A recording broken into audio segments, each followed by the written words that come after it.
Sonic's ultimate goal. Gotta call my team back at Old Knot Hole. It's Sonic and the Freedom Fighters. Sally the princess, one of a kind. Bunny always there to get you out of a bind. Rhoda the genius looking through the archives. And Tails flying fast, got dreams sky high. Antoine's a jerk, it's Sonic and the Freedom Fighters. Hey everybody, welcome back to the Archie Sonic Digest, because this is a comic book series that has run for over 20 years, and that means definitely nothing has never happened in it. I phrase that a lot better in my head, but that doesn't matter, because today's guest is a good friend of mine. She was on us for the last couple of episodes a while ago. Introducing my good friend, Twitch streamer, e-girl, and definitely not the first woman to be on this podcast, Ronnie Valentine. Hello. Hey guys, what's up? How's it going? I'm here for more chaos. And this time this is a solo run, so she had the mental fortitude of being around 5 other people. Can she pull it off? Can she do it? I believe in her, because I've had multiple people, especially our boy Jackal. He was on here twice. If he has the mental fortitude, so do you. Alright. I'm here for it. Let's go. Let's dive right in. And without hesitation, we'll begin on our first comic. Ronnie, the nonsense already going to start, so you're going to want to strap in. I'm buckled up. Let's Sonic go. Super Special number 8, Sally Moon. Oh no, not the I hate which her. I happen to have right here in my hands. Oh my god, you actually have it. Yeah, this isn't the first time I pulled this stunt, by the way. Oh my god. Giant 48 pages? 46 pages? 48.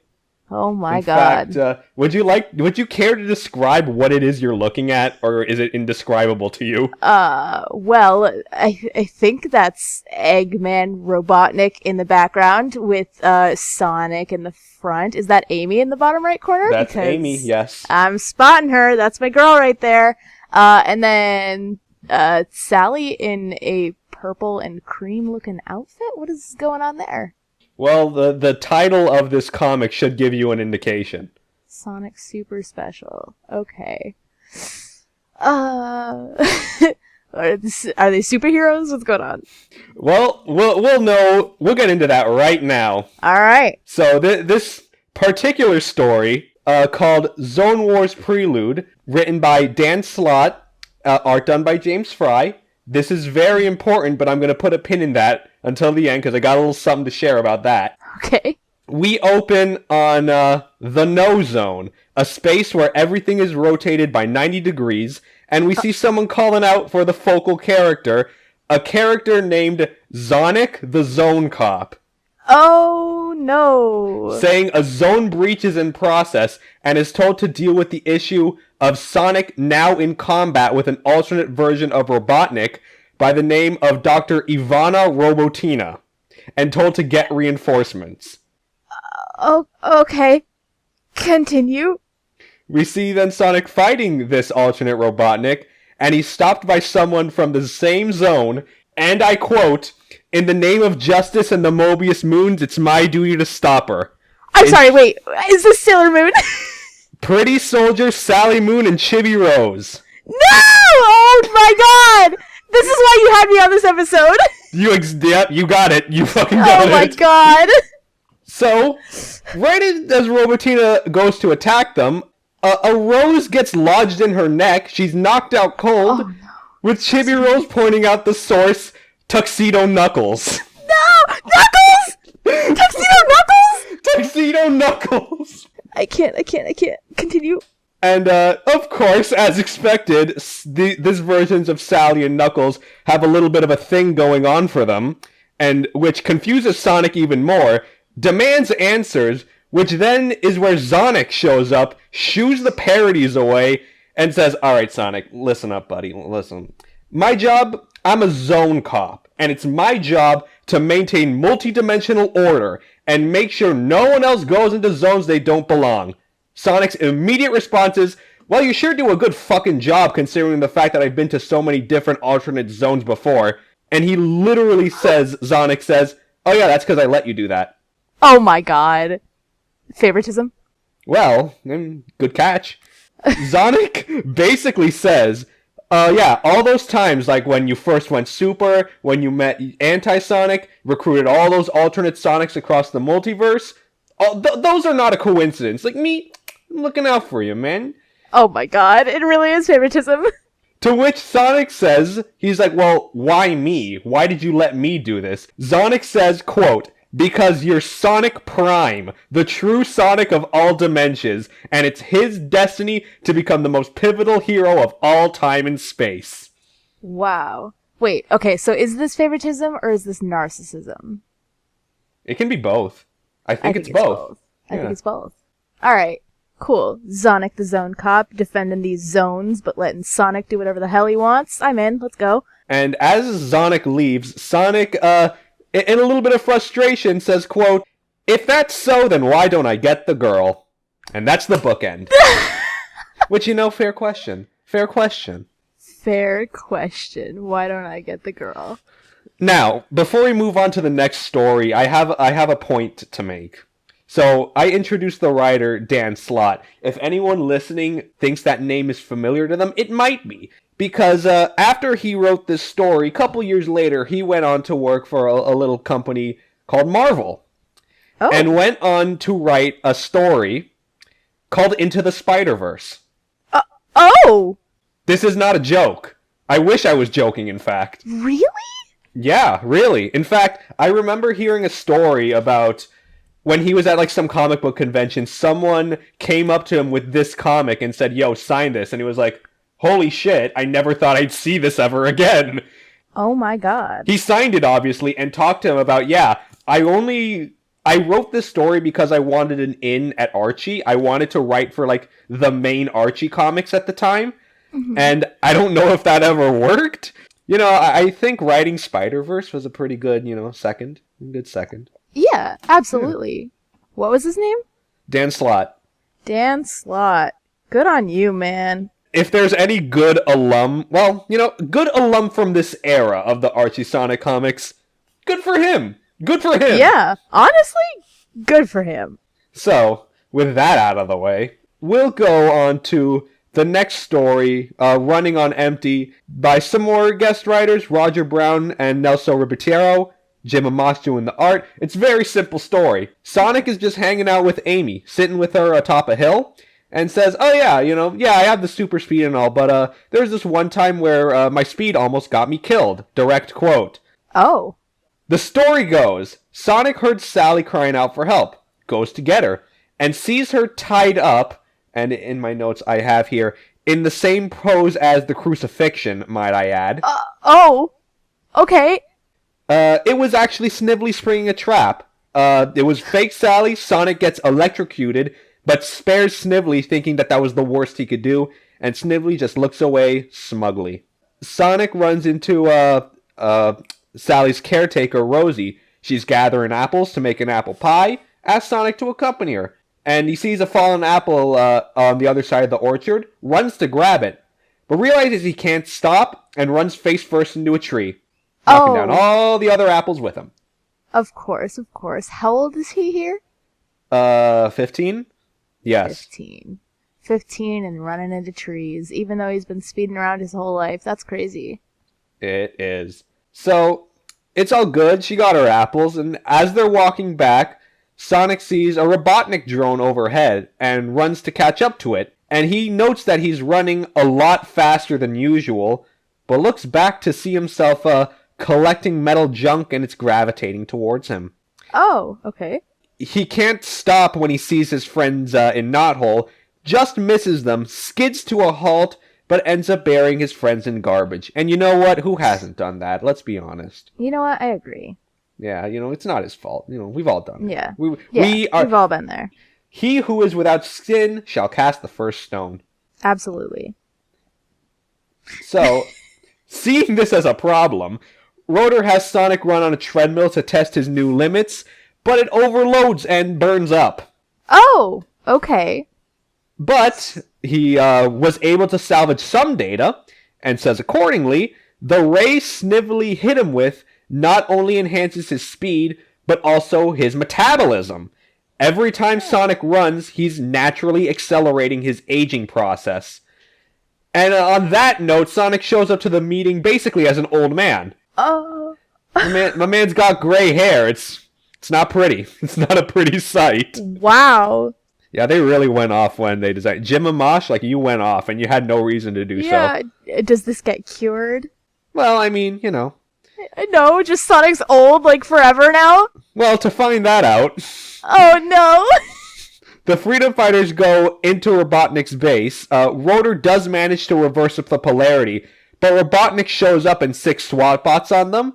And at this moment, Sonic decides to use his speed, quote, one last time to magnetize himself and pile Robotnik under the robots. And Sonic is lying on the floor in pain. He is literally dying. Oh my god. This isn't supposed to be funny, but while I'm talking about this, it's like I can't help but laugh. Like, this is silly. Right, no, yeah, this is like when Sonic got kidnapped by the dudes in Sonic Forces.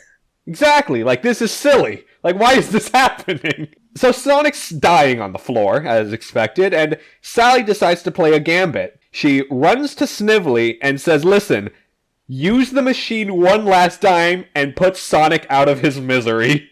Oh, so they kill him.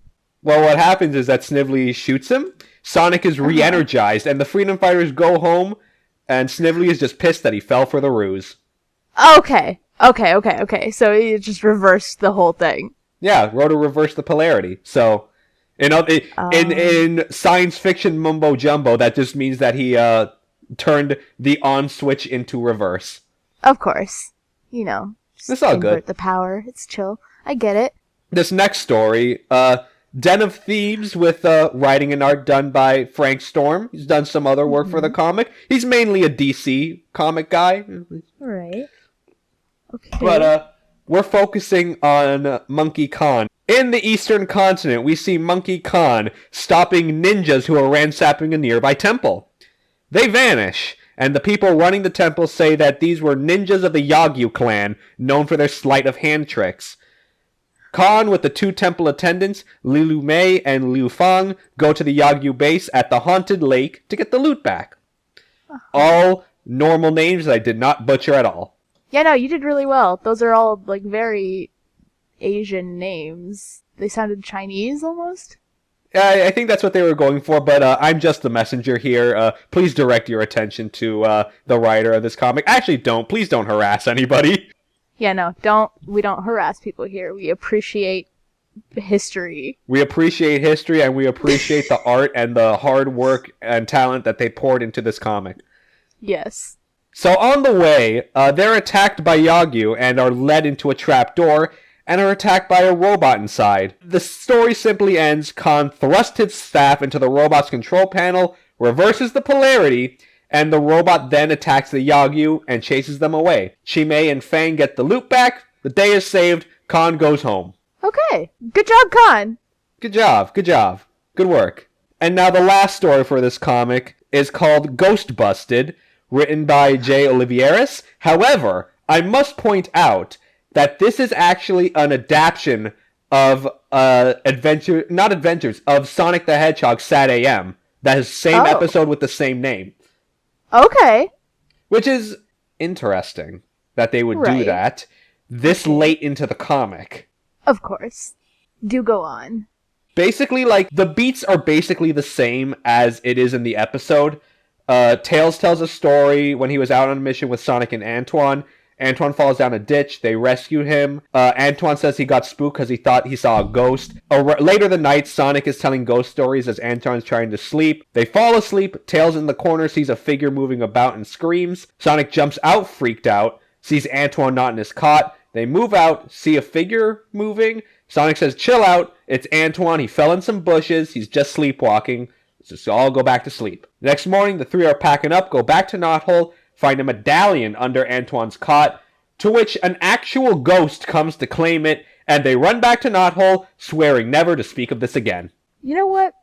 I respect that. Yeah, I mean, like, for the TV show, it was fine, but why would they adapt this into the comic? Like, seems like a waste of time. Maybe they didn't have any other ideas. They were like, let's just throw this in here. Which, makes a lot of sense because I also neglected to point out the art is atrocious. Oh. I don't normally like saying that about art, but this is disgusting. It's you know what? I'm about to pull up the comic just to show you myself, Ronnie, because you know what? It's just that rough. Where can I? Okay. All right, perfect. All right. Can you see it? I can't. Oh my God, Tails? What? Wait, why do I feel like I've seen that Tails on the right side? You probably have. The one with his butt up in the air and his legs apart. What is happening? Tails! What did they do? Is there any other? That is so much bad Tails. Here's some more for you for the road. Oh. They really did Tails super dirty in this comic.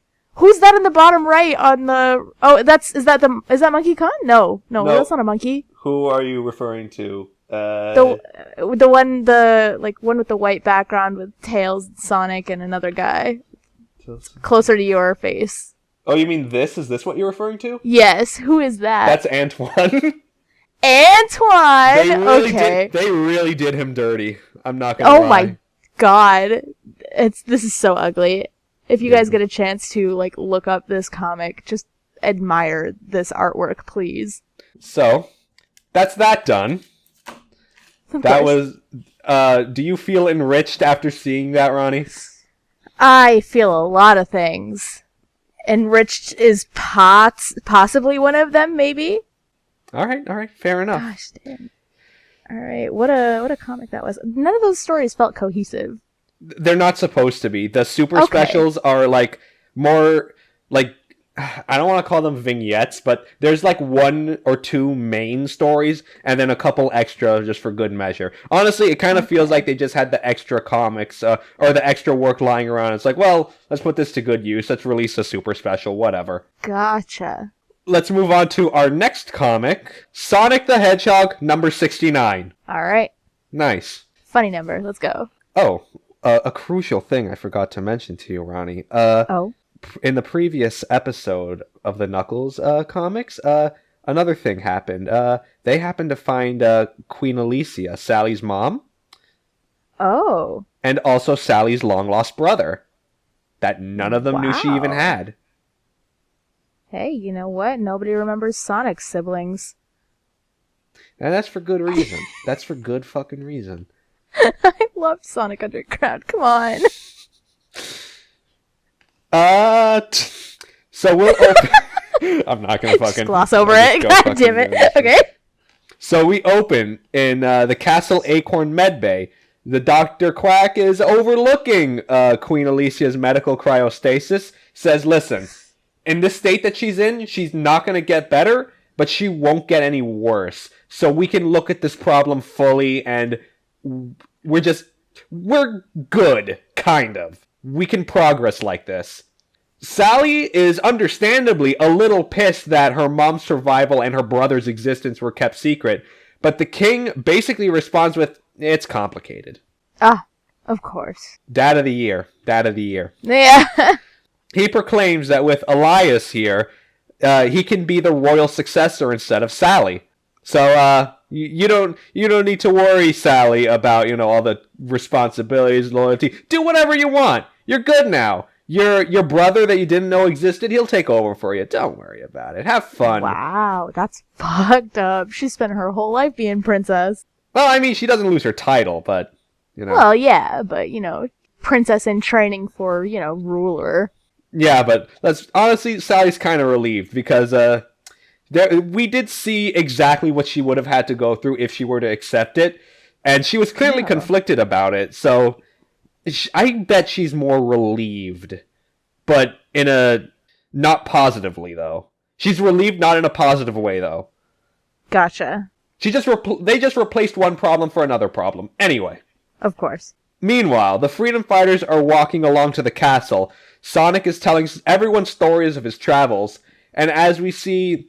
people going in the shadows reporting that he is back. He. Along the way, Sonic finds Nate Morgan, and they just bring him along. Amy then introduces herself to Nate, saying that, oh, Sonic said you were the one that made all the power rings. And he was like, yeah, that's true. I definitely was the guy. And as the rest of the freedom fighters head into the castle, Sally sees them, runs to Sonic, and collapses on her knees in tears, basically saying she's so happy to see him. And my man Tails is just in the back going like, yeah, that's my bro, he's got it. He's got it. And obviously, Sally's dad is just looking disgusted at seeing what his daughter is doing. Okay. That was just a very funny scene. I just tried to point that out for you guys. I agree. That's very funny. Despite that, King Max has the freedom fighters escorting Nate and Elias around the city just to show them what they have to offer. As the people in the shadows continue to spy and radio in what they're seeing, Max excuses himself as Elias refuses the invitation. He says he wants to explore the castle more before seeing the city. You say, okay, fair enough. And as they walk around, they're just doing little, fun slice of life stuff. Sonic buys chili dogs for him and Nate. He likes them. Of course. Loves chili dogs. That's not that's not surprising. As the shadowed people are continuing to spy on them. Okay. Antoine brings the group back to a reclaimed juice bar and sits down for a drink. Okay. As eyes are all peering on Nate, who feels out of place. And Sonic reassures him, like, listen, buddy, don't worry about them. They're in the wrong here. Like, you did great things for the kingdom. You're literally the reason why the kingdom moved out of the Dark Ages. Like, you don't have a reason to be concerned. Uh-huh. So they're having fun. They're having a good time. And Sonic pulls Antoine aside and says, Hey, bro, like, I see you and Bunny have a little thing going on. Like, what's up, man? You wanna talk? Wanna talk, bro? Wanna talk? Okay. Antoine says, like, yeah, it's all good. Me and her, it's all good. But, like, I'm just kind of wondering, like, what happened to my family and my dad? I mean, we don't know what happened after the war, after the initial coup. My dad's missing in action. I don't know. Where is he? Am I ever going to see him again? And Sonic, with a heavy heart, takes the opportunity to tell him what he saw in Albion. That his dad was the sub-boss of the region, roboticized, still under Robotnik's control. Oof. Yeah. That sucks. But that was all technically off-screen. But the perspective is on Bunny, who's seeing Sonic and Antoine talk, and she's like, oh, they've been talking for a while. I wonder what's going on. As Antoine is quietly sobbing to himself. Oh, no. While that's happening, some chud spills juice over Nate's head and is like, yeah, sorry, bro, that was an accident. Yeah. And he begins to walk away, but Sonic confronts him, and another guy gives Nate a towel, and, again, people are spying. There's a lot of nonsense happening. Meanwhile, Max is being briefed by Jeffrey St. John, who says that there was a breakout recently from the Devil's Gulag, and gives the list of prisoners who escaped, the most notable being Snively. Oh. And as this is happening, the shadowed figures confront the freedom fighters, saying, hand over the Overlander or else. Huh. And for the record, 1 second on that. Sonic is grabbed, Sally's knocked out cold. Sonic basically, like, takes off his limiters, fucking Rock Lee style, and just goes home. He goes loose. Oh, okay. And these people ungarb, and we see they're all the villains who escaped from the Devil's Gulag. Going down the list, Kodos, Sleuth Dog, Draco, Predator Hawk, Sergeant Simeon, Arachnus, Flying Frog, Knack the Weasel, and Lightning Lynx. I bet you only recognize one of those names. Yeah. Yeah, that's it. Like, what? There's so many characters in this series, like, honestly, I barely know which characters I'm talking about right now. Yeah. I'm, like, trying to Google them as I'm coming across names that I don't know. It's so difficult. Hawk grabs Nate, tries to fly away with him, as Bunny extends her limbs to grab him, but she's pulled down. All the other freedom fighters are distracted in this confusion, and in this confusion, the villains escape, as Simeon throws a flash bomb behind him with him falling at Sonic's feet. And that's the end of that story. Okay. Yeah. My man Sonic just has a grenade at his feet. What will he do? It's a good question. But unfortunately, we're not going to get that answer right now because Oh! there's a secondary story. Real quick, I literally only have 2 lines for it. Okay. Basically, we're on the wolf pack. They're trying to make the journey back home they're in a shelter that's currently like being rained out, and they find two Overlander kids. This is all from the last episode, just giving you a refresher. They're taking care of these two kids. Their cook is just making them food, and as they eat, they see the storm clearing up outside. That's it. This was like 4 pages. Okay. And yeah, that's Sonic number 69. Gotcha. It sure have. That's the problem with a lot of these comics. Things happen. Yeah, I'm noticing that. What am I supposed to do about that? It's just like, yeah. You know? It just be like that sometimes. Yeah, none of it's, intertwined or anything really. There's no, like, overarching story. I mean, there is. It's just that it's being told at a snail's pace. Yeah. Which is ironic coming from a comic called Sonic the Hedgehog. Right, yeah. But you know what? What do I know? I didn't write these comics. They're the ones that got paid for this. What do I know? Yeah. What do I fucking know? I don't know. Whatever. So we'll move on to Sonic number 70, done by the same team, Carl Bowlers and Butler. We'll start off. Sonic, his initial instinct, he throws the grenade up into the skylight, it explodes, and everyone's saved from death. Quote, talk about guerrilla warfare. Yeah. Okay. And as Sonic and the Freedom Fighters leave, and after the bar owner blames Nate for causing the destruction of the bar, the racism, we gotta have that in there. Right, always. They go to see the king, noting him of the events. And after some back and forth about how the kidnappers were the same ones escaped from the gulag, Elias points out that the escapees most likely went to the closest landmass from the gulag, and Sonic and the Freedom Fighters offer to jump into action, but the king pushes back, saying they only fought against Robotnik because there literally was no one else to do it. And with everything restored, the Freedom Fighters are officially disbanded, and Jeffrey and his team are dispatched to rescue Nate. Now, of course, naturally, Sonic doesn't take that too lightly. Mm-hmm. And let's be real about this also for a second. Like I just said, Sonic is 15. Everyone else is around the same age. They're child soldiers. That's what I'm trying to say here. They're all child soldiers in the fight against Robotnik. Is that not what the Freedom Fighters is? Just child soldiers. I mean, that's what they are. And yeah. And ultimately, there literally was no one else to do it. The king is absolutely right. But at the same time, they're war veterans. They've earned their medal. They're clearly capable of doing things. So it's not like these are a bunch of stupid kids that want to go play war. They know what they're doing, unfortunately. Mm-hmm.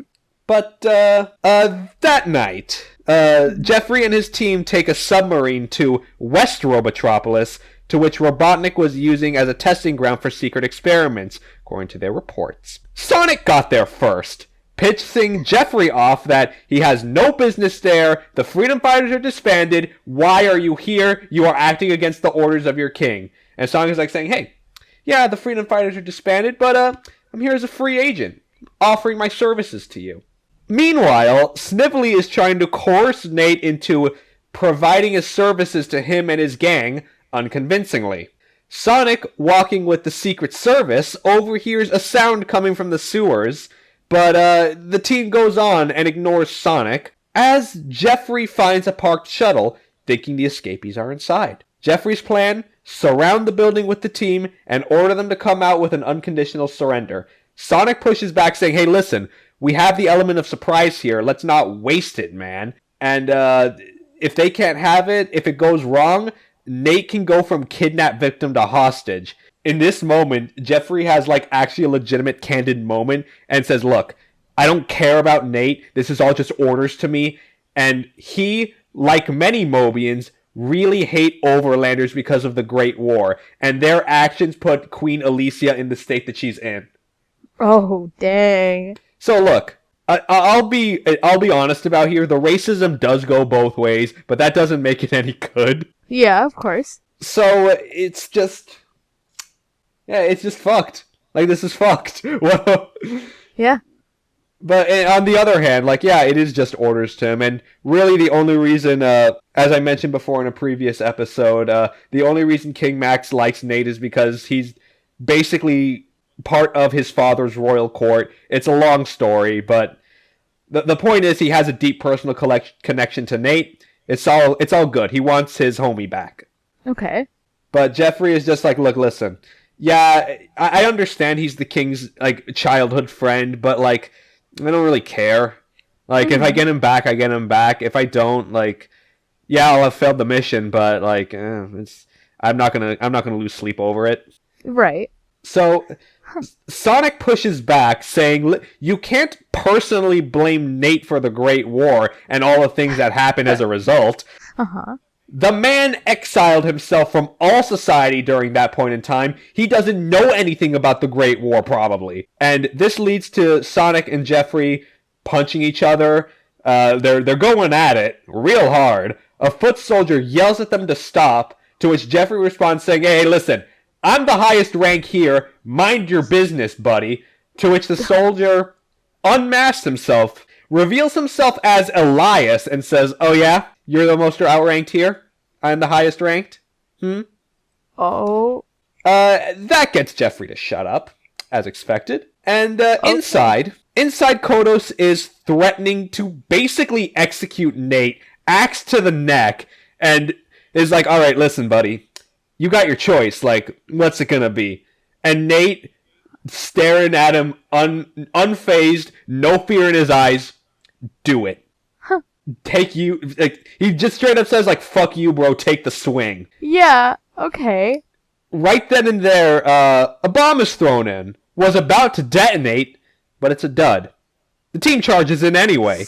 All this time, as this is going on, we see another satellite coming online over Mobius. I believe this is the 5th one right now. Okay.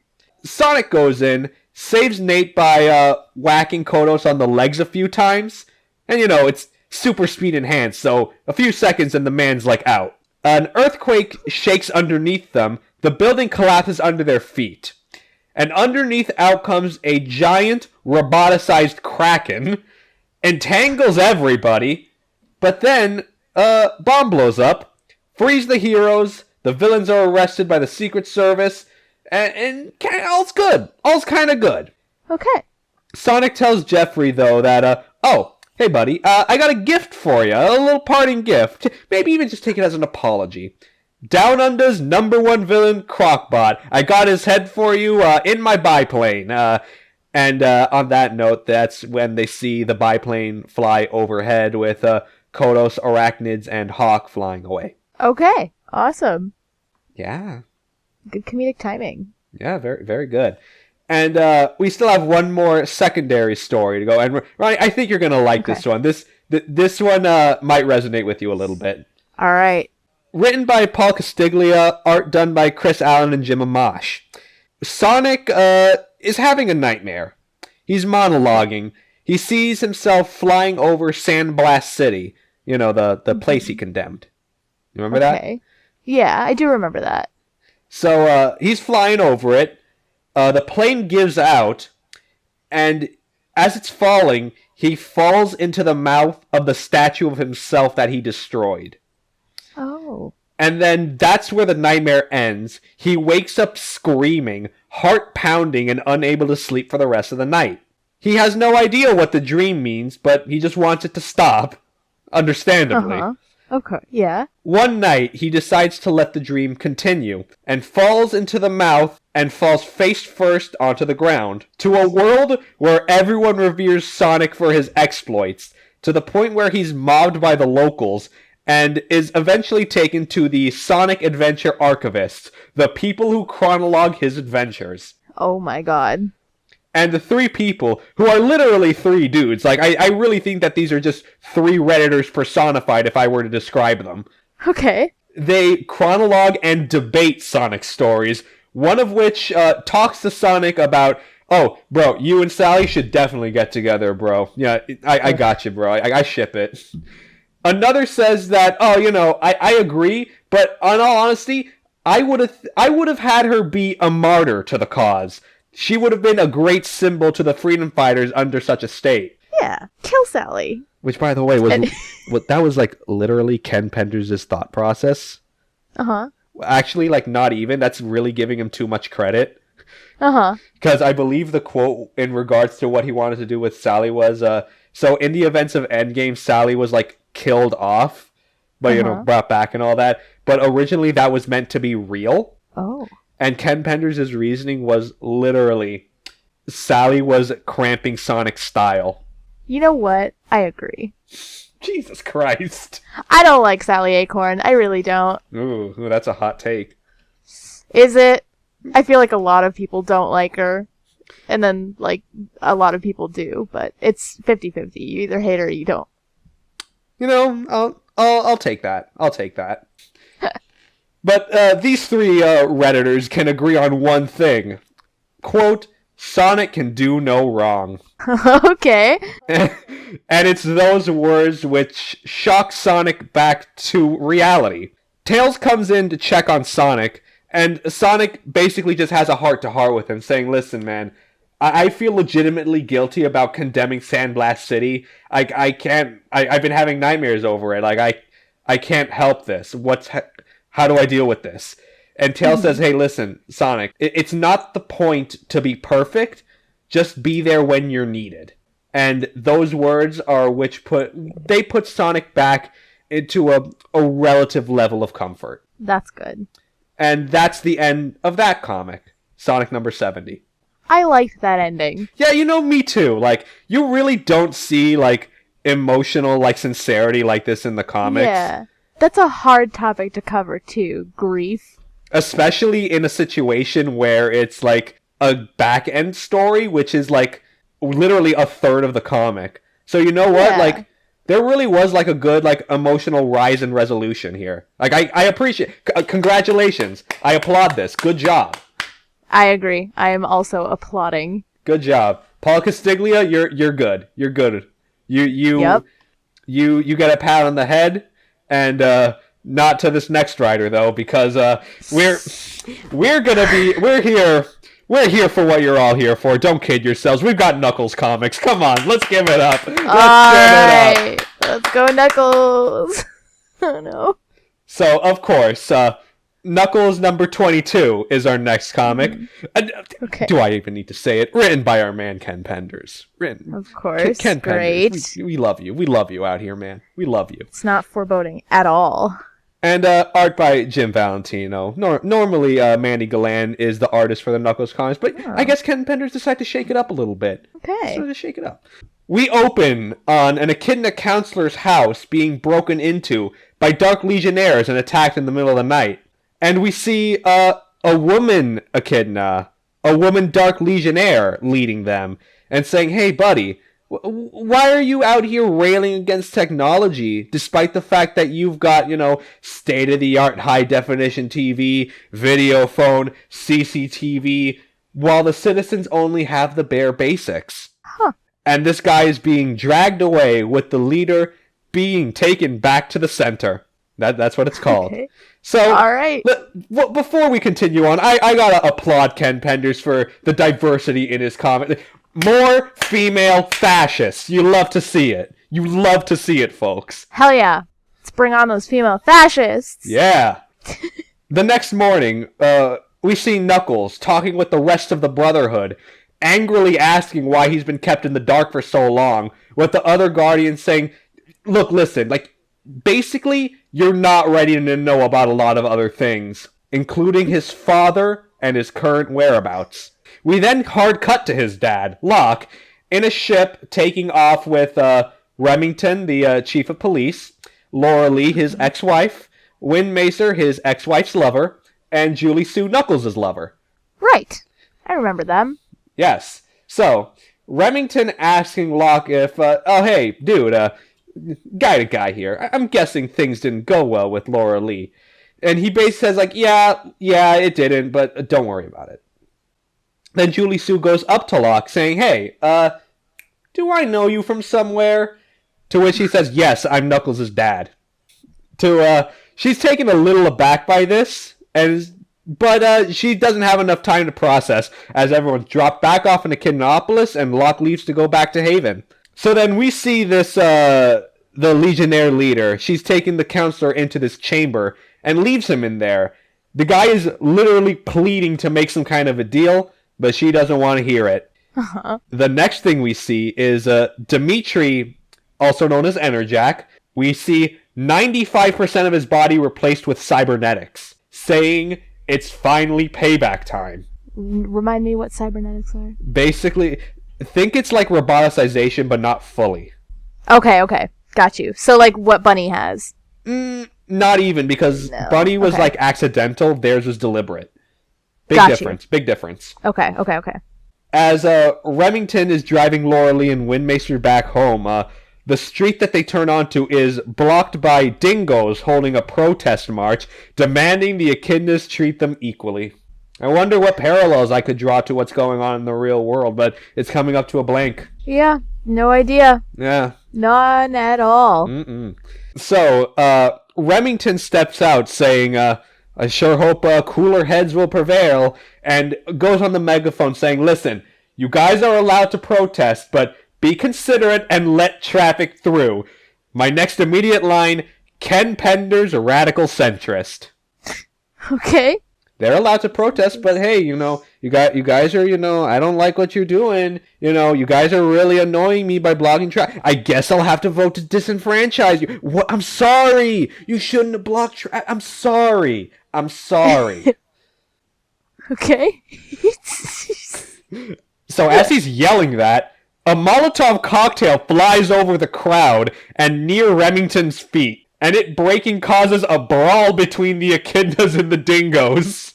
In the words of our man Wooly, the race war starts now! Oh my god. Alright. And look, listen, give me some credit here. This isn't even the first race war in this comic. Okay. This is the most disappointing thing I've ever said in this podcast, and that's saying something. Gotcha. So, Remington calls into Haven, says, look, listen, if I call the cops, that's gonna make the situation worse. Like, yo, Guardians, like, please step in. Please. For the love of God. Knuckles is the one to answer the call, and uses the Master Emerald to teleport him and Archimedes into Echidnaopolis. Because he can do that. Uh-huh. Meanwhile, Locke walks into the Master Emerald chamber, looking for Knuckles, him lamenting, I probably wasn't that good of a parent as I thought I was. Which, probably was the first time he's ever had that thought enter his mind. On account of the fact that he literally made his son think that he, not only that his father was dead, but also that he was the last of his species. But I digress. That's not important. Right, yeah. No, it doesn't matter. And another no is that, I never really put Knuckles first, and realizes him saying, I'm sorry, won't make up for anything. Which, you know what? I'm going to actually give Locke some credit here. There are a lot of dads who don't even go that far in their thought process. So you know what? Moment of insincerity, credit where credit is due. Okay. Yeah. Okay. Locke's an okay dad. Yeah, you're going to take those words back in a couple episodes. Locke's an dad. I'm still too far. Alright. Locke's a dad. Locke is a dad. Locke is a dad. The scene changes. Knuckles flashes in, is about to get decked by a dingo, but Archimedes breathes fire on him, which alerts Knuckles to the situation. Stryker, the leader of the dingoes, he comes in, surprised that the dingoes are doing civil disobedience and not openly fighting back. That's epic. Knuckles replies that, quote, I'm not too fond of how the echidnas are behaving either, and propose a truce while things are worked out. Stryker says okay. But the echidnas broke too many promises in the past, and if they don't get their act together, quote, you're gonna wish you've gotten rid of us instead. Which, the dingoes are, I should say. Stryker is very much a warmonger, so not surprised that that's where his thought is at. Of course. Meanwhile, in the center, as it was referred to as, this counselor is tied up to a medical table and is put under, against his will, as I might add, for an operation. Uh-huh. Dimitri monologues about how he and Edmund were working on the Chaos Siphon. They tried to go to their mentor for his blessing, but he refused, saying, quote, if this works, you'll be a hero, Dimitri, but it puts a halt to my own plans, so I'm gonna have to refuse you. Okay. Which, you know what? In-house politics, it happens. Kind of sucks for Dimitri, but, Yeah. you didn't have to be a fascist. You didn't have to go this route. True. No matter what, the fix was in, Dimitri says, but vengeance will be mine. Then we scene change. Knuckles warps to another part of the city. In the middle of the Chaotix and Julie Sue walking towards them, she tells them that the reason that the dingoes are up in arms is because of the construction of housing hasn't been going fast enough for them. And no one on the council really cares about it. And with the election coming up, not only the echidnas not care about them, the candidates running think it might actually hurt their chances if they support the dingoes. Or not even support them, just show sympathy for them. Right. Sounds familiar. Is it? Because I can't think of any instance where that's happening in the real world. I can't think of any. Yeah, no, you're right. I can't think of a single one. Mm-hmm. So, because of the situation, the dingoes don't really know the future course of action. So that's kind of why it led them to start protesting. They leave to go get a meeting about the situation with Remington, just as the scene changes to the Legionnaires ransacking a bar. The owner is just saying, hey, please leave him alone. I don't care about tech. Please just go away. This leader, she says, beat him mercilessly. They're just looking for a martyr right now. Okay. And back in the center, Dimitri's overlooking the situation, saying, fear and terror will work for the moment. And when the people look for a savior, they'll see, quote, the people's choice, paragon of virtue, the technology now candidate, Chancellor Pravada, now cybernetically brainwashed, proclaiming support for immortal Dimitri. That's the end of Knuckles number 22. All right. Fascism. It's great. No, it's not. Don't take that out of context. As I confirm you in the background. We'll move on to Knuckles number 23. Again, same team. We're opening on a news report, a press briefing from Pravada, saying he's stepping down from his position and will not be running for re-election, and will hold a rally in Guardians Park tomorrow to endorse his successor. He's stepping down, he's not running for president. Don't get me copyrighted, please. Don't worry, that was all I was going to say. Thank God. The news report turns off. We're seeing a dingo encampment, with Stryker saying this is, quote, if this is echidna treachery, we'll know for certain by tomorrow. All right. Remington, who's watching the same thing, sees this as very suspicious and has extra troops prepared just in case. And at the same time, Knuckles and the Chaotix are at the diner. They saw the same news report, with Vector complaining to, quote, put on my rap TV, none of this really matters anyway, with Espio saying, it doesn't really matter who gets elected anyway, right, Knuckles? With Knuckles responding, none of this concerns me anyway. Which is literally a scene of teenagers talking politics, so this is kind of expected, let's be honest here. Okay. But at the same time, I actually legitimately want to think about this. What was the point of this? Because this never really gets brought back up. Is Ken Penders trying to say something, man? Do you have some thoughts you want to share? Does Ken Penders have any deep thoughts of things that he says? Check his Twitter. You'll see. That's the only answer I'll give you. I'm pulling it up right now as we speak. Let's see. Please read the first tweet you see. Okay, I will. His pinned tweet is, since people have been asking for details of my legal fight with Archie, I recommend the following. TheAmazingSallyHogan.tumblr.com is a post of that person's. Corporate-sellout.com/tag/Ken Penders. Scroll down to the bottom and read up. BleedingCool.com, an actual court transcript. HamptonChronicle.com, content Sonic. Archie desperate to settle, but can't without Sega. Wow. Oh yeah, that was back from around the time when the dust settled from that. You know what? Scroll down a little more, just flick your mouse wheel and just see whatever catches your eye. Here's the future artist of the Lara Sue Chronicles, my grandson Julian. Nice. I guess. Okay. I believe that one featured Kevin Costner and Ashton Kutcher, and no, I haven't checked IMDb, so there's a chance I could be wrong. I do play fair. Okay. Finally, Joe Biden is officially acknowledged as a president-elect. It's a big fucking deal and about time. You know what? Okay, cool. Great. Yeah, you see, you've just basically given like a rundown of what Ken Penders is like on Twitter. His thoughts on the lawsuit that's happened over 5 years ago at this point, maybe more. His tweeting about Laura Sue Chronicles in whatever form it may be, and also politics. That's all he's like on Twitter. If you were expecting something more, I apologize. I just found something that I'm not even going to describe. Is it art? Is it the Laura Sue Chronicles? No, it's a political drawing. Uh-oh. And his comment is, "That's what I call seriously delusional. Both Jack Kirby and Joe Simon would be appalled. The artist depicted in this scene is anything but American." Nice, putting words in a dead guy. Great, awesome. No, yeah. So I will send this to you though, so you can see it. Yeah. That is some art. Mm-hmm. That's yep. Yeah, that sure is art, all right. Pain. You hear the pain in my voice, right? You hear the pain in mine? Yeah, great. So this is mutual. Yeah. So, back to a different kind of pain. The next scene we see, the park. The rally's being prepped. Remington asks Knuckles and the Chaos to just come over as some extra backup.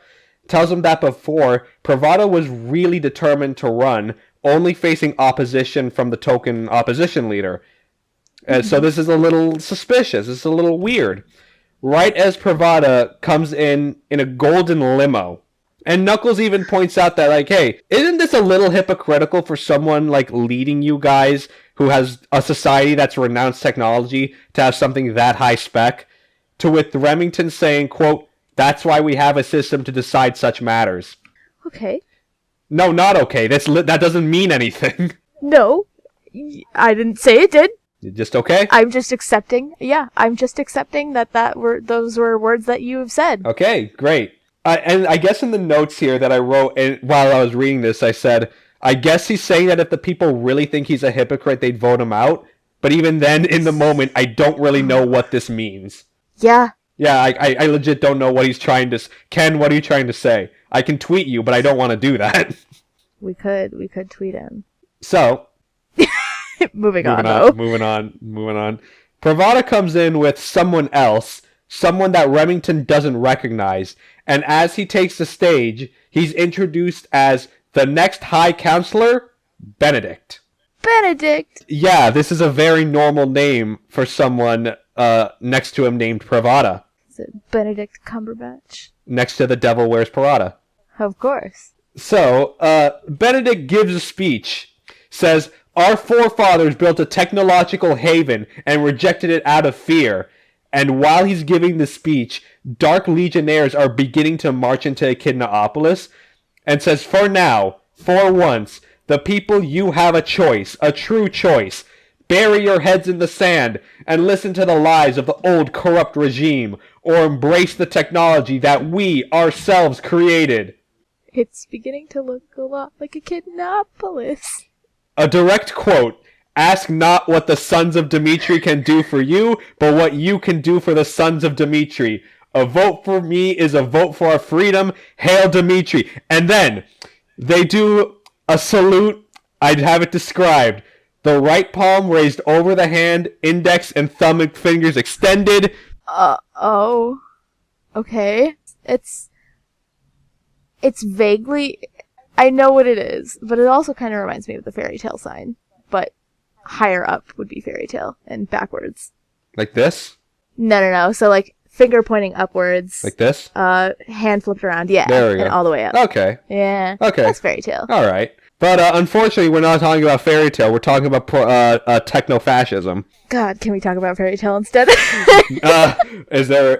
No. No! You were tempted. I was about to entertain you, but I was like, no. These Sonic comics are much more important. So, yeah. Fascism. Uh-huh. That's happening right now. Right. And as always in Knuckles comics, apparently. And also, like, this is the less egregious one, but, like, man, Ken, you really had to rip off JFK with that one, huh? Yep. Shaking my head. My man JFK... JFK on Clone High would not approve of this, I'm telling you. I like your words, Funny Magic Man. Yeah, he would say that to a lot of the Guardians. Yes. Probably not, though. He would not like any of their words. I don't like any of their words. I don't like any of these words. No. The Guardians are all seeing this in Haven. Sojourner points up saying, hey, listen, he may have an argument here. Like, look at us. We have all this technology in our, Haven. Like, we were supposed to swear this off, too. Like, he's not really wrong. We are kind of hypocrites here. And Saber basically slaps him around saying, hey, listen, this is a means to an end. We need to fight the enemy on a level playing field. Which is exactly what they would say, because they're hypocrites. Of course. In the middle of this, an alarm goes off, a door broken in, and all the Guardians hit with poison darts, knocked out cold. Ah, nice. Taken down immediately. Let's go. After the rally, Remington confronts Benedict, saying, hey, I could have you arrested for intending to start a riot here, and there are still outstanding warrants for all of your, supporters, as he puts them. But Pravada steps in saying, hey, Remington, come with me, come in my limo, let's hash this out in my office. Knuckles and the Chaotix step back, and kind of a little peeved that the Legionnaires are just now allowed to walk around the city, not like they were trying to invade the place a few months ago. No, of course not. What can they do about it? They're just, Right. Right. And they go off to see if, quote, someone else knows something. That night, Stryker is walking back with the dingoes, and he notices all this infighting amongst the echidnas and wants to take advantage of the situation. But then a skylight is put on them, yelling at them to stay right where they are, and are attacked by a cybernetically enhanced echidna who identifies himself as Zenon. Zenon. Okay. Stryker obviously tries to fight back, but the shit gets kicked out of him and is taken away to the center, as Knuckles and the Chaotix see dingoes being taken away in the back of an open truck. They notice this and see overhead Legionnaire aircrafts. They intend to fight Knuckles and bring back Julie Sue. She refuses. Knuckles engages. He fights Zenon head on. Not even can get a dent on him, though. And the scene moves to the kidnapped Guardians.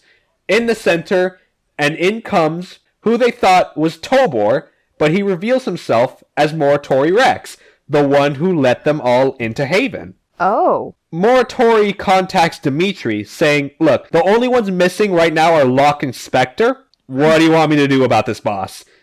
And he says, look, don't worry too much about that. Locke's an idiot, but Spectre's a wild card, so just proceed with the plan anyway. Uh-huh. And in that moment, Dimitri turns to see his prisoners, Knuckles, Julie Sue, and Stryker. Dimitri at first acknowledges Knuckles, saying, quote, the nerve you have to challenge my dominion, I'd swear you are more my descendant than my brothers. And if this is the worst you can do, Knuckles says, wake me up when it's over. With Dimitri saying, oh, that's cute, Knuckles. This is only the beginning. That's the end of Knuckles number 23. Okay. So. Love these cliffhangers. Oh yeah, like honestly, unironically, Ken Penders is pretty good at cliffhangers. Unfortunately, that's the only thing he's good at. Agreed. And you know what? I can say that confidently, considering the fact of how much I've read of him to this point. Come on. Cut me some slack here. It's a train wreck that you just gotta keep watching. So when you can't see the end of the train wreck, you wanna, go back. You don't want to go back. You just can't take your eyes off of it. It's just like, oh yeah, I've been here this long. May as well see it to the end. Right. On that note, we'll move on to Knuckles number 24, the last of this trilogy. Okay. So, Locke is in the Master Emerald Chamber, literally just waiting for Knuckles to show up, but is confronted by Archimedes, saying, hey man, invasion, go back to Haven ASAP, as Spectre comes in saying the same thing. Haven was breached, and, quote, they'll stand even less of a chance if Dimitri uncovers what they've hidden for so long in regards to Knuckles. Mm-hmm. Spectre takes Archimedes and Locke down to the lower levels of the floating island, the sewers, basically, to try to gain the element of surprise. Scene changed. Stryker, surprised to see that he's in front of Dimitri himself, saying that he's surprised that the echidnas would turn on their own. Dimitri, pushing back, says, oh, no, buddy. No. They turned back on me. And you... Okay. or no, not even him. Edmund was, quote, a dupe of the state, and only seeks to return society back to how it was. Would you say, in that sense, he's a primatist? Because listen, like, in a primitive society, they had more technology. So, in a way, this is some kind of weird roundabout way. I mean, I don't know. I think I've come across something. I think I'm literally the smartest man alive. Okay. Alright. So, anyway, back to Sonic the Hedgehog comics. Oh, God. Okay. Remington, in another scene, is now talking with Benedict in the counselor's office, saying, hey man, look, listen. If you swear your loyalty to me, I can basically make you my right-hand man. I'll give you a cushy non-job with a big salary. You get a nice shiny raise. What do you say? You never have to work again, man. Come on, what do you say? And Remington says, bro, you're counting your chickens before they hatch, buddy. With Benedict saying, hey, listen, with the way we've progressed in our society, we can now do voting cycles in days rather than months beforehand, and as a result, we can, fudge the numbers. Vote early, vote often, direct quote. Huh. Basically what he's saying is that he's gonna, rig the results, if I'm not making Right, that clear. of course. No, you made that very clear. Alright, great, good. Because Ken doesn't. Oh, okay. I'm really throwing Ken under the bus like that, man. Alright, Shame Ken, on me. Come on. Shame on me. Step up your game, man. Shame on me. Benedict threatens to blackmail Remington, saying, listen, buddy, you got some, skeletons in your closet, so make the smart decision. Right as the scene changes, we see Knuckles strapped to a medical bed, him put under, with Dimitri saying, time to find out what makes him tick. As Zenon threatens Stryker and Julie Sue, Locke and Spectre break in, sneak attack some mooks, and head right in. Remington refuses Benedict's offer. Basically, Benedict throws Pravada on Remington. Pravada has now ragdolled right on top of him, and leaves to claim victory in the election. Remington runs out, calls the secretary to get medical help for Pravada, and sees Harry, the cab driver, the dingo cab driver, if you don't remember him. He gets in and tells him to follow that car. Yet again, my man Harry living the cabbie's dream of whenever just getting a guy in their seat, follow the car, slam on the gas. Of course. This isn't even the first time that happened. Could you imagine living your dream twice? Couldn't be me. Nope. Couldn't be me either. Meanwhile, Knuckles is being biomedically scanned, and Dimitri notes that he's radiating a lot of power here, but he has no bio-enhancements. This is all natural, all from him, generating power akin to a Chaos Emerald. I gained my abilities from the Chaos Siphon, Dimitri says, but what if someone dared to bioengineer the ultimate Echidna? What limits would their power extend? Wow. But the system begins to overload, as if someone plugged in unlimited energy and couldn't unplug. The whole place is practically collapsing. The energy is obviously coming from Knuckles, saying that their only option here is to either evacuate or attempt to deal with the source of the issue. Okay, so... As Remington and Harry are continuing their chase inside, Moritori and the female commander are talking to Central Command, but lose power halfway. Moritori thinking that it's their two Guardian stragglers. With no power, Moritori tries to use night vision, but is blinded by Spectre, and the two of them are captured. Way too easy, in my opinion. But alright, we got a story to move along. Alright. Meanwhile, Julie Sue and Stryker are about to be abandoned in the base, as the place continues to rupture down. Benedict runs in looking for stragglers, but due to the electromagnetic disruptions, his skin slowly melts off and reveals him to be a robot. Oh. Which, funnily enough, this is not the first time this has happened, but it's definitely the first time it's happened to Knuckles. Okay. Just putting that out there. Alright.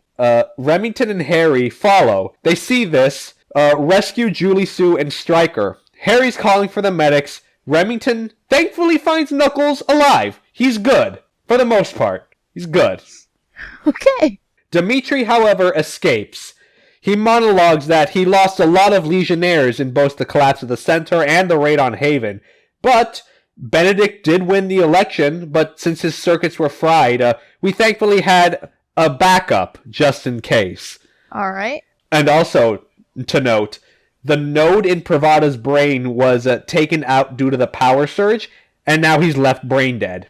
Oh, fantastic. And as for Knuckles, discovering the power he's capable of, Dimitri considers that, and the real possibility it holds, a victory in and of itself. Huh. And that's the end of Knuckles number 24. All right. So yeah, Knuckles going OP. Knuckles is OP. The Echidnas are techno-fascist now. Simple things, easy things. It happens to right. Sometimes societies just become fascist. It's not like it's a long, overstanding process. It just happens. Yeah, absolutely. With that being said, we'll move on, sadly, away from the Knuckles nonsense, but back to a new kind of nonsense. Oh boy. Sonic number 71, written by, of course, Ken Penders, so this can only be good. Art by Art Mawhinney. And I have to note, the cover bills this as the strangest Sonic story you'll ever read, which at this point is a pretty high fucking claim. Like, you better make good on that if you're gonna say this. Uh-huh. And, well, we'll see about that. Okay. So, we open with Amy, actually. Oh. She asks Tails to fly her to the Mobotropolis library, and they land in. Tails gets a little lost, and Amy finds who she was looking for, the person who seemed to be living in the library the last time she was here. Tails asks, hey, who are you? What are you doing here? Nobody lived in this section of Mobotropolis since Robotnik took over? What?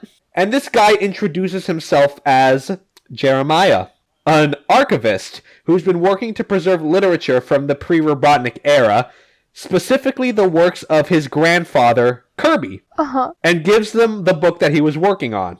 Tails reads from it, and it's a creation story. In the beginning, there was light and then life, the first race being the Echidnas. They developed at faster rates than other Mobians, but soon other anthropomorphic Mobians followed and evolved separately, until a Mobian squirrel by the name of Alexander brought everyone together and suggested, hey, if we pool all of our knowledge together, maybe we can flourish and have a greater society here. Generally, all the Mobians agreed, except for the Echidnas, saying that we agree with you, but our knowledge will bring you guys more harm than good, so, good luck.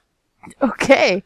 Gotta love those Echidnas. Meanwhile, Overlanders were naturally hostile to the emerging Mobian society, but they fought and developed regardless, and built Mobotropolis, the first multicultural Mobian society, and Alexander, hailed a benevolent leader through the process, was accepted and elevated as the God-given right to the kingdom, dubbing Mobotropolis the city-state of the Kingdom of Acorn. Okay.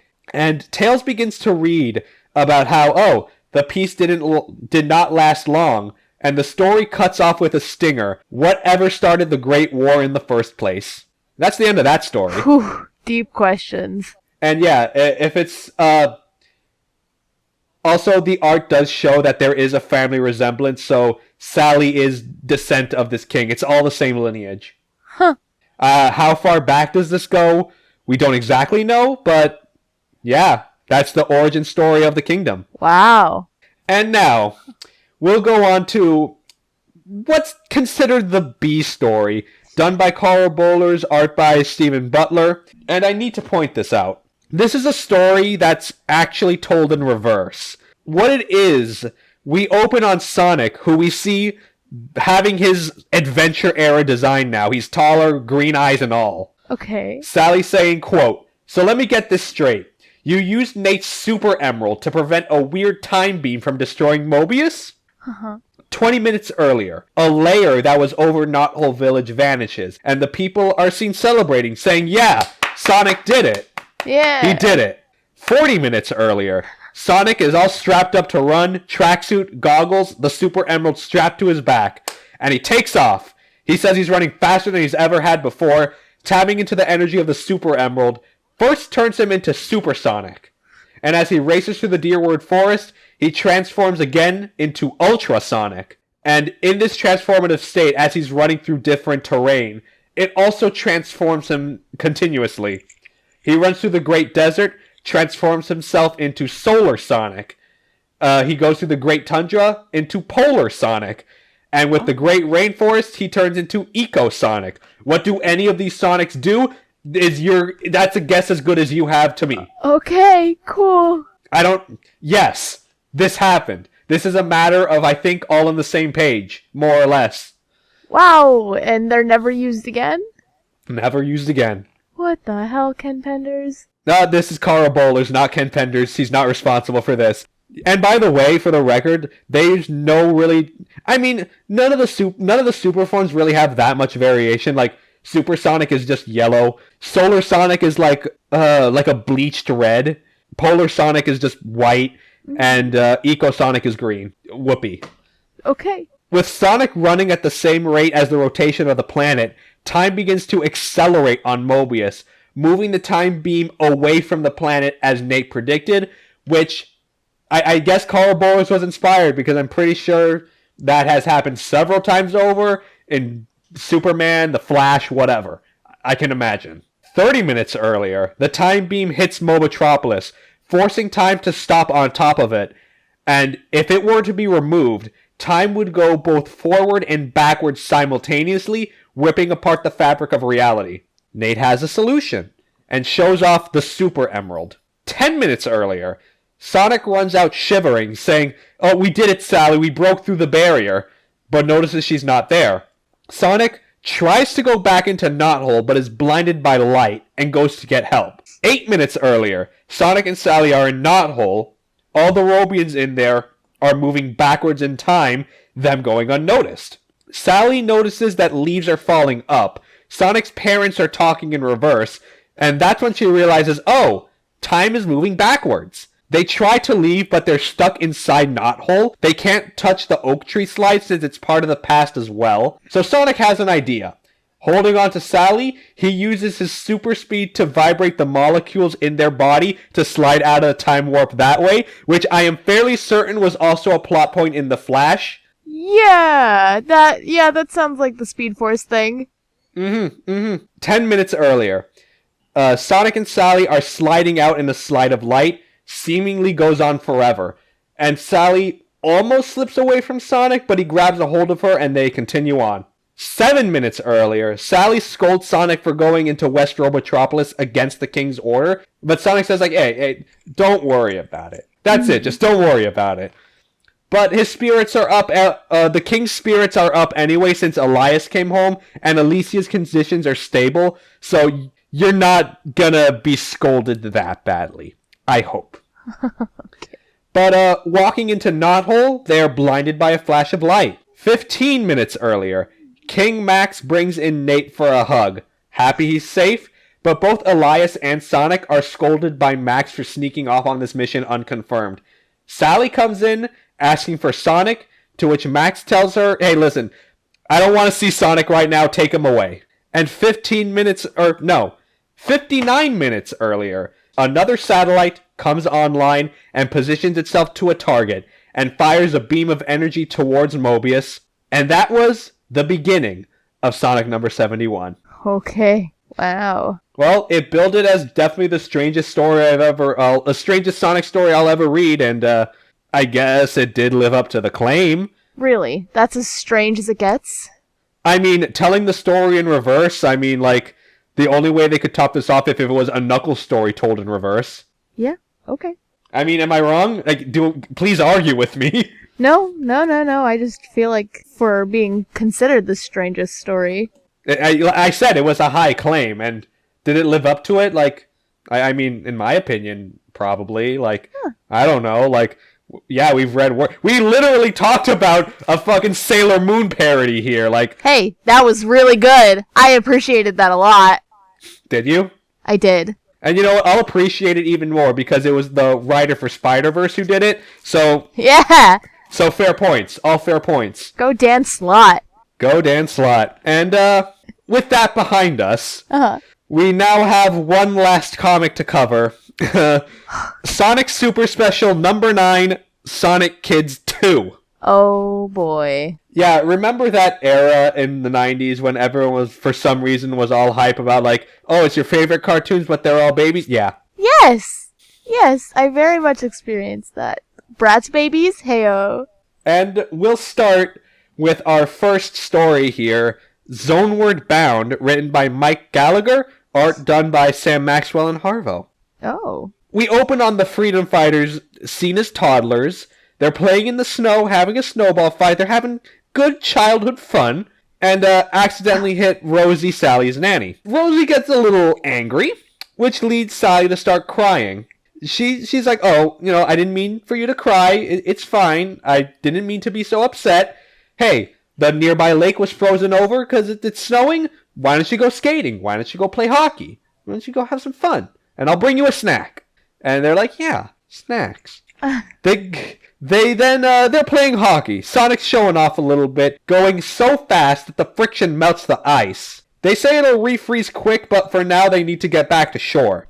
Uh-huh. As they're waiting for Rosie, Sonic gets thirsty and tries to pull water from the nearby well. But, surprise, the bucket's frozen. But there is a ring lodged inside the ice. They can't really pull it out. But with the lake did eventually refreeze and the kids go back on the skate. As they're walking away, the ring begins to resonate. And as they're walking onto the lake, they're all dropped into open portals. And need I remind you, they are all around the age of 5. Uh-huh. So I can imagine that they are scared shitless. Maybe in some cases literally. They are children after all. Okay.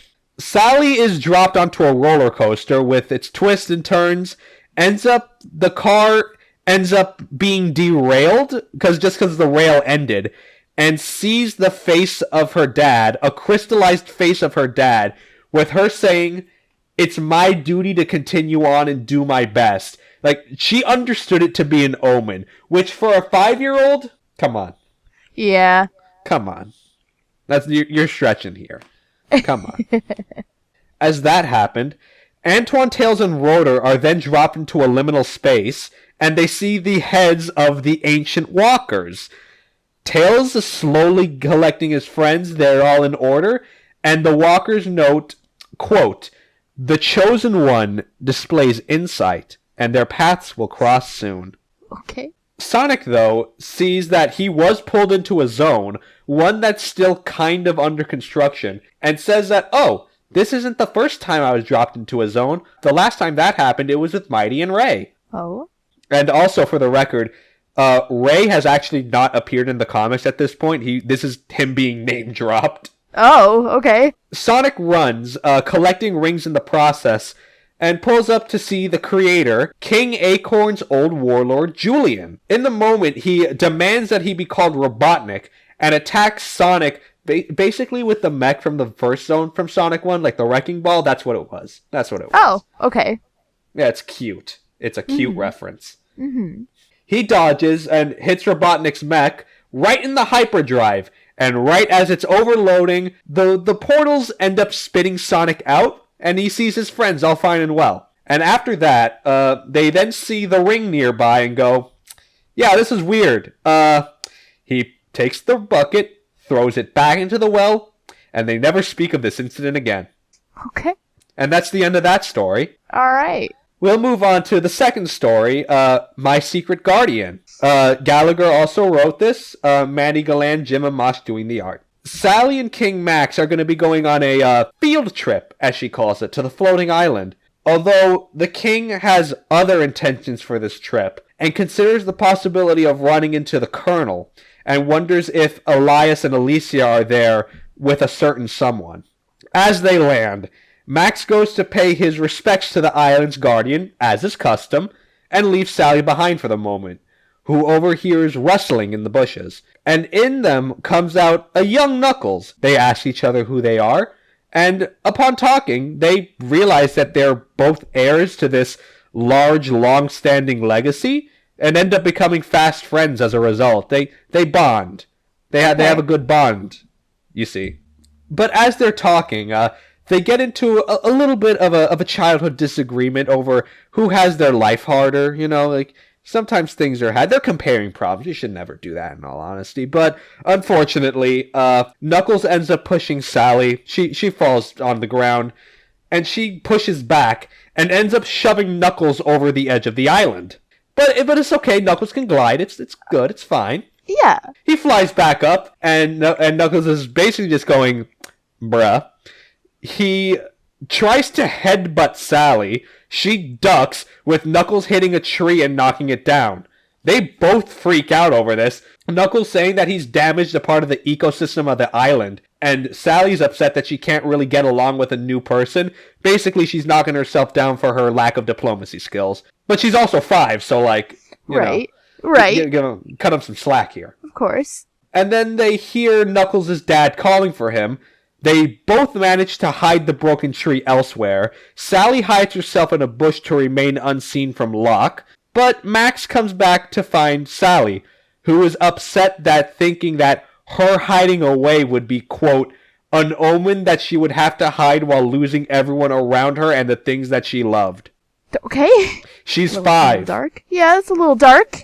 Man, what is this man teaching her? We gotta have it. What is going on? What is the curriculum of the Royal House of Acorn? I gotta have a chat. You know what? That sounds like the end of the Clow Card arc for Card Captors. That's interesting. Who was inspired? What came out first? Not my problem. But we'll cover on the last story. The Eve of Destruction. That's what it's called. Whoa, okay. Of course, written by Mike Gallagher, art by Art Mawhinney and Rich Koslowski. All right. We open on the young freedom fighters again, playing outside in Morbitropolis, outside of the house of Amadeus and Rosemary Prower, to which Tails is about to be born any day now. Aw. It seems that Rosemary has some minor complications with her pregnancy, but she's bedridden, but for the most part she's fine. She's in high spirits. Okay, for now. No, she's in high spirits. Okay, It's good. good. It's good. Not everything has to be doom and gloom here. Listen, I don't know anymore, man. You know what? Fair enough. That's a good defense mechanism. That's good. So, as second in command of the captain of the guard, Amadeus has been tasked to oversee the dismantling operation of the military. Warlord Julian was appointed as the science minister since his position has now been left redundant, as the last science minister, Charles Hedgehog, resigned after a classified experiment went horribly wrong. To which they're referring to the roboticization of his brother. Gotcha. Amadeus leaves to go to work, and Sonic sees him walking away and goes, "Hey, are you going to have a boy or a girl?" And he says, I don't really know, but, who knows? I think he'll be good if he has friends like you, Sonic. And, hey, speaking of which, can you do me a favor? Can you hang around my house, and in case my wife calls for help, can you, call someone? Can you stick by and watch over her? And Sonic's like, yeah, you got it, dude. You got it. As a 5-year-old, right? Yeah, as a 5-year-old. Yeah, okay. Well, I mean, the way I see it was just like a cutesy thing of it's equivalent to telling a 10-year-old boy with his dad going on a business trip that he's the man of the house. Oh, yeah. Okay, it's like that. Okay. That's how I read it anyway. That is cute. You're right. Meanwhile, Julian and Snively are in Chuck's old lab, gloating, and have prepped a volunteer to test the roboticizer. Volunteer. Right. But Amadeus just so happens to be walking by and overhears the subject calling for help, and he goes in, knowing that it's a violation to go in without an escort into the lab, but he notices the roboticization process in the middle of all this, and overhears Julian talking about his plans for world conquest. And Amadeus is like, fuck. He jumps down, gun in hand, ready to arrest Julian and Snively, with Julian going, hey, listen, do me a favor here. Number 1, my name is Robotnik. Number 2, I've been plotting this for a long, long time, and also, this is not the first time I've roboticized someone. Mm-hmm. But I've been working on another project. I've perfected something else. I'd like to call it the SWAT bot, and captures Amadeus with it. Meanwhile, the young freedom fighters hear Rosemary scream and realize that she's in labor. They intend to call the doctor, but Sonic is like, yo, I have a better idea. They get her into a wagon, he straps himself to it, and they run to the hospital. Okay. And they get there just in time. Young Tails, or, as we refer to him, young Miles, he's born. The kids are in the room, and even the king, and They all notice the fact that he has, quote, both his parents' tails. By the way, this is never brought up. They're never going to address why he has 2 tails. Don't ever think about it. All right, I will banish Don't it from my ever mind. think about it. Do not ask me about it. I have no answer. Okay. So they wonder where Amadeus is, and the king mentions that, Julian was having Amadeus assist him in the lab. They're cleaning up, and they'll be here any moment now. Just when both he and Julian show up, Amadeus, in hospital smock and glasses, according to Julian, says that, quote, he fell into a contaminated room and we were just cleaning him up. We didn't want to get the new baby sick, so we rushed over as soon as we got the news, however. Silently, Amadeus walks up to the baby, looks at him for a second, turns around and walks away, saying nothing. By the way, if you see in the art, you can kind of see there's a little something up with him. A little something up. He doesn't look right. In this moment, Rosemary is a little upset. She's in tears. Quack's saying, hey, don't think too much of it. When men become new fathers, they're going to act a little strange. This is normal. Just, don't take it too personally. Julian leaves with Amadeus. Max saying, all right, King Max was talking to Julian saying, hey, stay behind after the closing ceremonies. We have some business to discuss. And he says, yes, of course, we do have business to discuss. And as they leave the hospital, Amadeus disrobes. We see him fully roboticized, with Robotnik intending him to be the first wave of the initial coup. Okay. Back inside, Rosemary ended up crying herself to sleep. She was so tired. Oof. Leaving baby Miles to start crying, and Sonic is like, hey, let me hold him. And he holds him for a little while, and, he stops crying. And with one good look, Sonic says, hey, think you and me are going to be fast friends. Cute. And that's the end of Sonic Super Special number 9. That's the end of our comics that we've got for today. And you know what? I think this was a good note to end on. It was cute. It was wholesome. Yes, Robotnik is planning a coup, but this is a flashback, so it doesn't really count. Exactly. So, Ronnie, tell me, what stood out to you the most of all these comics? Whew. Well, let's go back to the Sailor Moon parody. Hey, our man Dan Sly, like, he knows what's up. He Hell knows yeah. what's up. Look You at knew this. exactly what I wanted to hear, and you told it to me, and I appreciate it very much. I also appreciate the kids' comics. Yeah, you know what? Like, last time I covered this, it was a bit of a slog, just because, like, I guess it was just like, they're clearly just catching on a trend here. But Right. with the second one, like, they actually used it to, like, go in depth with the lore of the world and the history of the Freedom Fighter. Yeah. Like, you know what? I appreciate that. And they did that with the last comic, too, don't get me wrong. Yeah. But, it is just jarring.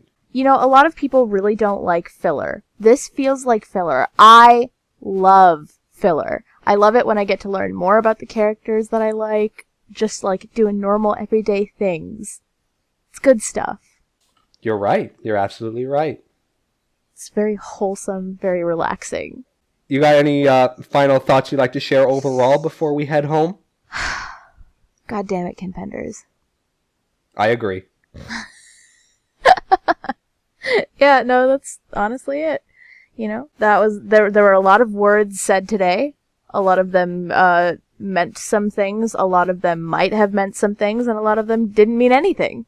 Yeah, I mean, I got nothing else to add.